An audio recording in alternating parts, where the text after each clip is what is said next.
first time you're seeing these guys since the heated playoff round. Can the rivalry aspect be a good distraction from the frustration that's been boiling over offensively?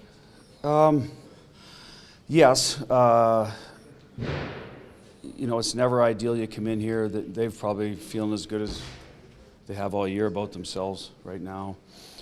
We're struggling to finish, yet staying in games with other, playing to our identity, just not finishing some plays. So the intensity of this matchup from last year, I'm sure, will carry over. So it's probably good for us, even on a back-to-back, to have that motivation to get up for a game. So we'll see how it plays out. But that's how we're approaching it, and I hope our players are as well.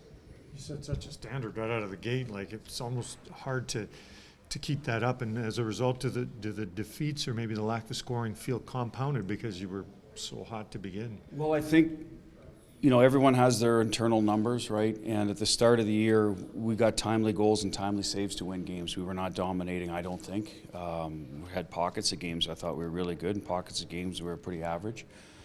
I don't think a whole lot of that's changed. Just the difference is we're not scoring on our grade A chances right now.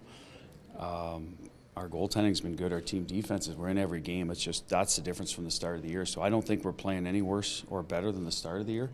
We found ways to win at the start. Right now we're not doing the same, which for a coach, you like the consistency part, yet you do want to make sure the guys still feel good about their game, even though they're not getting the end result, right? So that's the challenge right now for us. But sooner or later, I think we've got too much talent in that room offensively that the pucks will start going in, and why not tonight, right? Here we are in Edmonton. Easier as a coach to fix some. If you're giving up 7-4 every game, you say, "Oh, we got it." Well, I think for me, it's because I pride ourselves in our team identity being a good defensive club, right? A 200-foot club. So that part is encouraging, that the team has not given up on that to try to cheat and score goals, right? And that's where we're still finding ways to get points because of that. Our penalty kill has been excellent. It's an improvement from last year. Our power play is probably a little more consistent too. We score a goal last night on it, helps us get a point. We score a goal in Dallas on it, helps us get 2 points. So the 5-on-5 we're trying to correct every day with the offensive side of things. Yet we're getting numerous high danger chances, so we don't want the guys to change everything they're doing. They just got to finish a little better. So, but yes, it makes us feel good, and I'm proud of the guys for not getting away from the shot blocking, the defensive zone structure, the puck management, all the little things you got to do to not give teams easy chances. And be a big test tonight to see if they're going to stick with it, because they know what can happen if they don't, especially against a team like Edmonton. So that'll, again, be on their plate tonight. We haven't seen you on the ice this morning. Any lineup changes you're considering for tonight? I think we're going with the same lineup.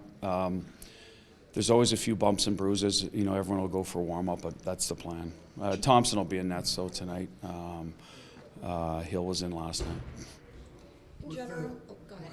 I was saying, in general, as a coach, how do you approach if you want a particular player to be more aggressive, but they aren't confident at that moment offensively? Well, I think right now a bit of the messaging this morning was, again, like, okay, so Barbie has a breakaway. Why? Because he closes on good D zone again. We get a 2-on-1 because we're recovering to the slot. We got another 2-on-1 because we win a wall battle. Like, all those things happened last night, so we're showing those things, and just you hope you finish. But there's also only a couple of opportunities last night where we threw pucks at the net, and tried to get a greasy goal, where we got a second chance, where one rattles around. Those are the goals we're not getting. Where we, direct play to the net, get people to the net, find a puck. Maybe a lucky bounce, things like that. So we've talked about, well, maybe that helps us get out of this. But that changes our mindset a little bit of how we've typically played and trying to make plays in the O-zone to get good looks. So you want to balance that you're not throwing out all the stuff you've done for a year and a half now just because for a week it's not going in or so. So that's a little bit of where we're going with that, try to keep the guys confident, but also understand that, we need to get it maybe a couple ugly goals to get us going here and feeling better about ourselves. You had a night to sleep on it and then see the film this morning.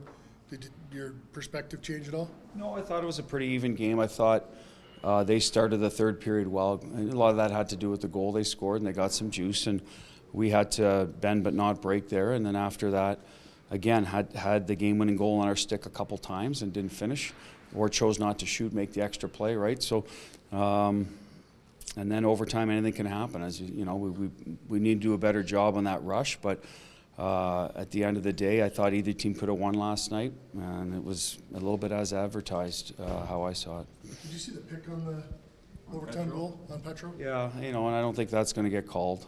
That's a little bit of hockey where you got to fight through that, and so no beef with that one. But that's our wedge right in the neutral zone where we usually force them to go wider outside, and we lost that opportunity. And Uyghur was smart. He stayed inside and he's still outside the dots, but a better angle shot than we had hoped for.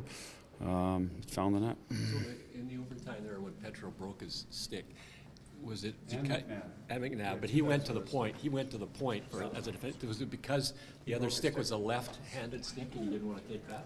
Well, there's two schools of thought, and it's in the moment, right? We can't call timeout on that and say, okay, everyone stop where you are, like your kids in practice would have been great, because it's a great teaching point. You want the guys around the front of the net with sticks so they can clear a puck, right, if the goalie can't freeze it. Yet, most of the time on those 4-on-3s, the dangerous play is the high seam pass. If you don't have a stick, you can't cut that off. So Johnny and I were talking about that after, actually, because he runs a penalty kill. I said, I'd almost rather see a guy without a stick go front and elbow shooter and just stay in front of him without a stick. But he was fronting the top guy. Now, it worked out for us. We didn't get exposed on it, but it's always a talking point of situational hockey that can come up. But I think you do want your guys with sticks near the front of the net. You want to block those lower passes and then get a clear. And it just happened that, we get out of the box and McNabb breaks his stick. So now you're 4-on-4, two guys without a stick. So great job by our guys to clear. But that could have been one of those unfortunate moments as well where you're digging it out of your net just because of tough luck.